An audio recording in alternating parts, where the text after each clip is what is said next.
to another episode of MouthFull! I am very excited about this. I feel like, again, I say this every single episode, but we are making my nan's steak and chips today. I'm so excited about steak and chips. My absolute favourite thing to eat. And what are we going to drink with it? We are going to drink, well, we thought originally, what goes nice with steak? Bit of red wine. I was like, what about a sangria? Realised then that I don't like red wine. So I was like, well, let's do a rosé sangria, thinking that that might work, but no. I just don't like still wine, guys. So we are going for a Cava Sangria. Oh, that's going to sound so good. But it all sounds like it needs a lot of chopping. Oh, it does indeed. Have you got yourself some sharp knives? Absolutely not. Well, it's lucky then that this episode happens to be sponsored by Tormek, who are an incredible company that have developed an at-home sharpening machine. I am so excited about this because honestly my knives are always blunt, and when Dom told me these guys have always done things like in the kitchen, they've done their big commercial restaurants. Yeah, massive commercial stuff, and this is the first time they've actually made something kind of for the home, so it's very exciting. Can we make the sangria first because I'm a bit thirsty, and then can we go on to that? Yeah, of course we can. Great.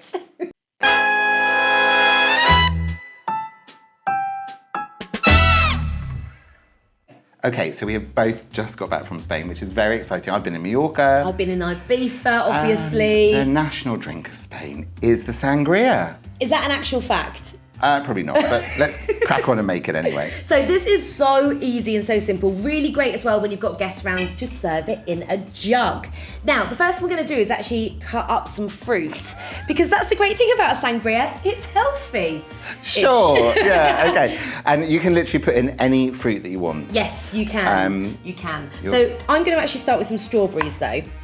I think that strawberries just give any type of cocktail a bit of va-va-voom. Is that the word? It is a bit of zhuzhy. I love it. A bit of a zhuzh. And I'm going to put in some melon balls. Now, you've got a melon ball, all right? I don't even know, is that like a mini ice cream scoop? It's a little bit like a mini ice cream scoop. So obviously I kind of rooted around these straws, and the only thing I could find were these little measuring cups, or measuring kind of spoons. Chris has just sneezed. Bless you. God bless you, sneeze. Easy. And I love the fact that you haven't even taken these out, like it's still got the packaging on them. Right, I've never done this before, so I don't know if it's going to work, but I'm kind of thinking, why would it not work? So is that what you do, scoop it? Again, this is very nan. My nan used to have these, kind of works. My nan used to have these in the freezer at all times. Really? Yeah, you could buy them in a pack. Melon balls. Yours would not pass the nan test. The nan test, or the person that sold the melon balls test, that's for sure. Well, because it's not a proper melon baller, but look at me go! Oh my God, Tom. This is amazing. This is sensational. I've never seen melon balling like it. Oh, I love playing with balls. I'm actually so impressed with you. Look at that. Look at that. Okay, then I'm going to take an orange, because national fruit of Spain?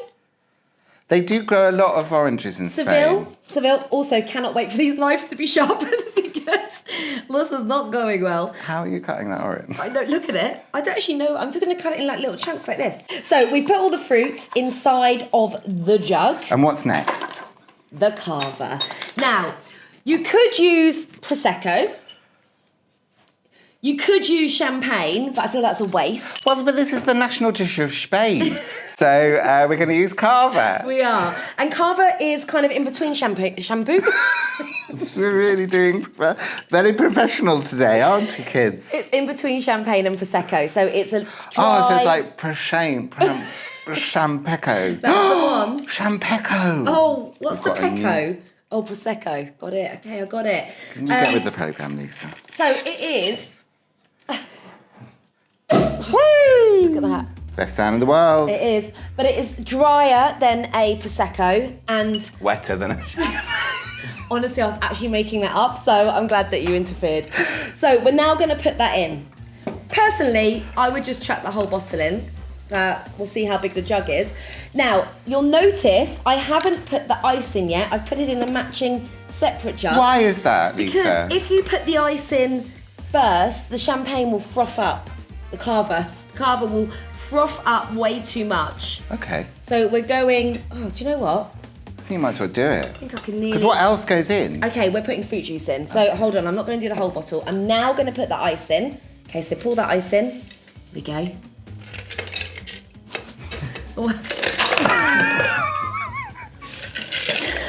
Do you know what?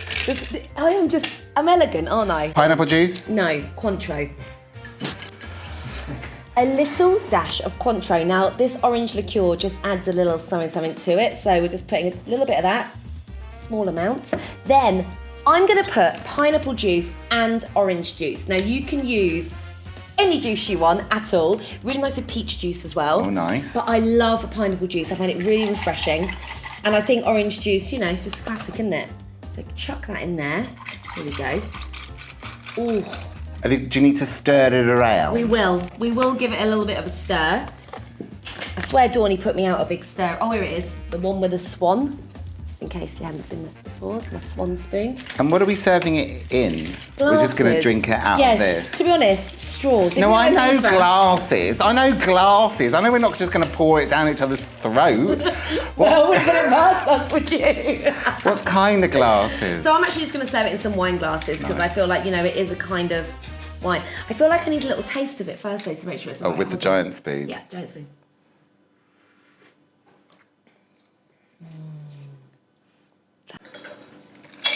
Pour this in. I'm just going to do about, do I need to fill them the whole way? So I'm just going to kind of do that. Out the way. Over to you. Oh dear. Again, it's just that elegance coming through that just goes through my veins. Oh God. There's a little bit of green on top. I don't know if that's better or not, if I'm honest with you. I think mine's better than yours. Oh, shush now. Anyway, that is my Cava Sangria complete. Should you have a mouthful? Let's do it. Okay. Cheers, guys. Cheers. Have a mouthful of this I'm very sangria. Oh, that's so good. Especially on a hot day. Oh, that's fresh, isn't it? That is good. Yeah, that's delicious. Oh, strawberry is kind of getting up my nose. But apart from that, right, should we sharpen some knives? Let's do it.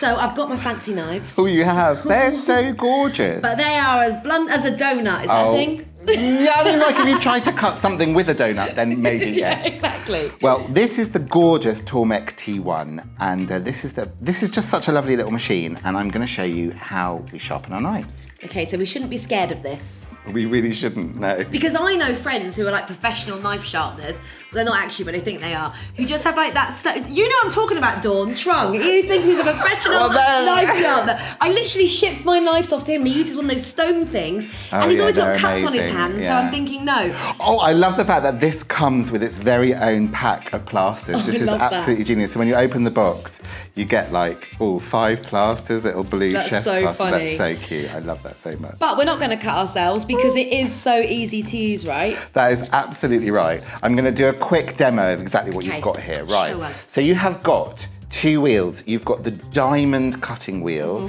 which is this one here. Is it made of diamonds? It's got diamond. Yeah, it cuts with diamonds. Diamond cut is cut with diamonds. And you have got your honing wheel, which is for polishing. And then you've got this little kind of slot here that the knife goes into. I'll show you that in a sec. Right, I'm going to switch it on. And the wheels spin.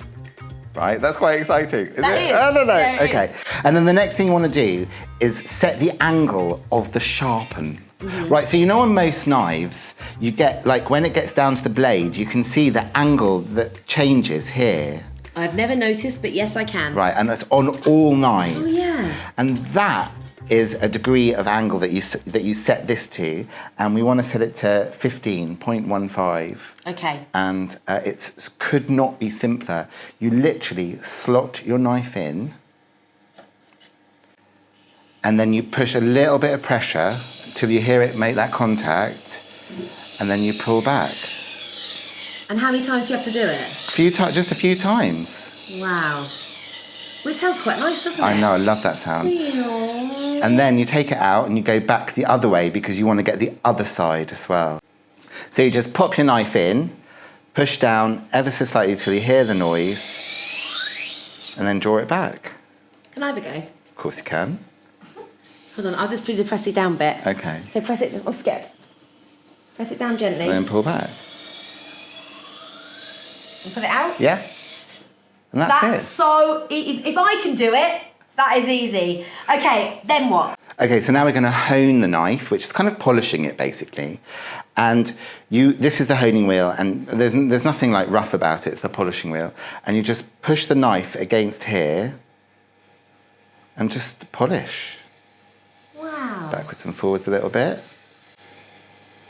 This is so cool that you can do this at home. And like, we're going to show you in a minute how blunt my knives are, because they're like super blunt, but never again, this will be the last time. Okay, so we're going to take this knife and we're going to take an onion and we're going to cut it before and after and see the difference. Okay, so you're going to use an unsharpened knife to cut a red onion, which is pretty much kind of like one of the toughest things to cut. This is what I've been working with, people. Okay, here we go. I mean, you shouldn't have to saw it backwards and... Okay. How long have you had that? I know. Right, this is the real test, Tormek. You saw that. Let's see the difference. Okay, here we go. I'm actually like... You're quite nervous. I'm a bit nervous. I'm a I bit don't know nervous. why. Oh. Okay, There was nothing to be worried about. whoa. That is like brand new. Hold on. Oh, that is crazy. Okay, shall we now move on to our Nan steak and chips? Steak and chips with a sharp knife.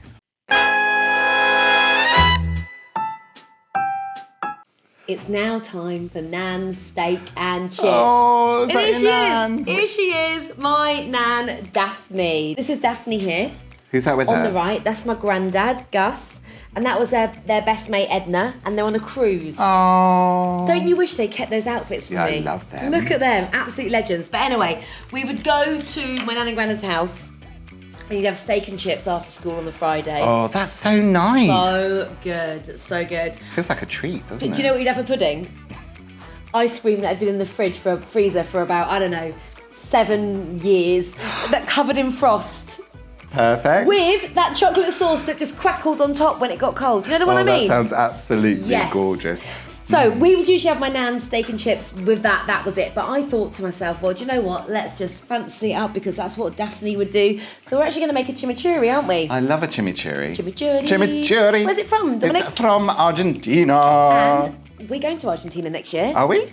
Not me and you, sorry. I'm going to Argentina next year. I thought we were like going on a food tour of Latin America. You can come if you want. All right, it's fine. for our I'll friend's see you wedding. there. See you there. So you're going to make this. I am indeed. Okay, so it can be a marinade, it can be a sauce to dip, it can be kind of anything you want, and it is almost like a salsa, really. I cannot believe how well I those know, knives I was are just going to say, slicing. like, this is wonderful.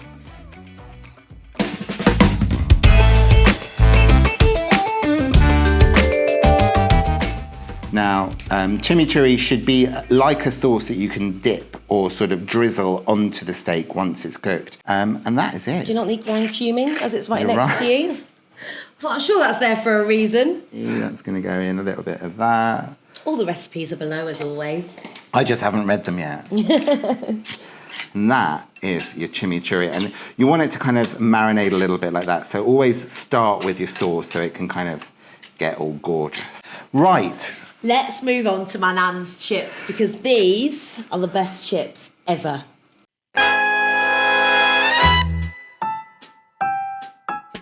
Before we make the chips though, we are going to season our steak and this is so simple, it's just salt and pepper. Okay. Sometimes simple is best when it comes to steak. I absolutely agree with you. And that, oh, look at that steak, looks so good. All that fat marbling through. Sirloin, right, this one. Yield. So I'm using a sea salt, which I think is really important because if you use, there's really fine salt, it just doesn't taste the same. Totally agree. And we want these out of the fridge. Yes, they need to come out of the fridge at least, I would say, half an hour before. And I'm just going to kind of rub this in. Nice. You kind of want to get it into all those little areas that you can pocket it almost and then turn it over. Nice. Do the other side. So we're going to put that to the side now whilst we make the chips. Woohoo! Now I imagine that Nan would probably have peeled her potatoes. Absolutely not. Really? No, she never did. Oh, I'm so pleased. Yeah, she always kept the skin on. That is good. Yeah. We would normally have slightly bigger potatoes, but you know, you just get what you're given, right? Exactly. And I'm going to cut them into nice chunky chips. Yeah, we do not want a fry here. We want a chunky chip, and they need to be like a square chip. Ooh. Basically, it's trying to work that out how to cut I it now, am. aren't you? Well, I don't want to waste any potato. But we don't want a wedge either. Oh, I see. So we want more like Yeah, it's something she like was very that. specific. Something like that. That is like the ultimate chip shape. But I feel like there might be a lot of potato wastage if we... do you know what? We'll use it another day. But these little ones would be so gorgeous and crispy, right? Okay, fine. You can have those little crispy ones in as well. So we're just going to chop some of these up. And then I feel like my nan was way ahead of the time because these are going to be double cooked. We're actually going to parboil them. You can probably hear we've got the water boiling in the background. We're going to parboil them for literally 2 minutes. And then we're going to deep fry them. So you want to boil oil, and the way you know it's at temperature is by taking a little bit of bread, chucking it in. And it'll go bubbly and crispy and Yeah. gorgeous, about 10 seconds, and then you know it's ready. And then you put your chips in, and they take about 4 minutes. For your steak, it's already seasoned, but you want to just put some oil on the steak, not in the pan, and you want your pan to be boiling hot. And then I'd say about 2 minutes either side, depending on the thickness of the steak. Absolutely. And obviously, depending on how you want it cooked. But we are medium girls, so let's see if that's worked out. Oh, man.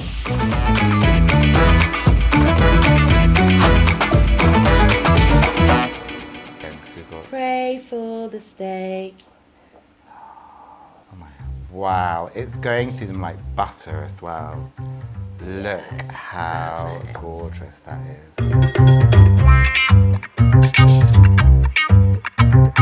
Okay, I'm gonna take the chips off of the paper towel, like so. God, look at them. I'm a vinegar girl, right? I love vinegar. Vinegar? Too late. Yeah. Nan would have put vinegar on it. We're putting We love vinegar. And then obviously your sea salt again. And then, oh my God. And then sea salt on the steak. Absolutely. Even though we've seasoned it, we need more. Just look at all of this gorgeous, gorgeous stuff we've got here. Absolutely stunning.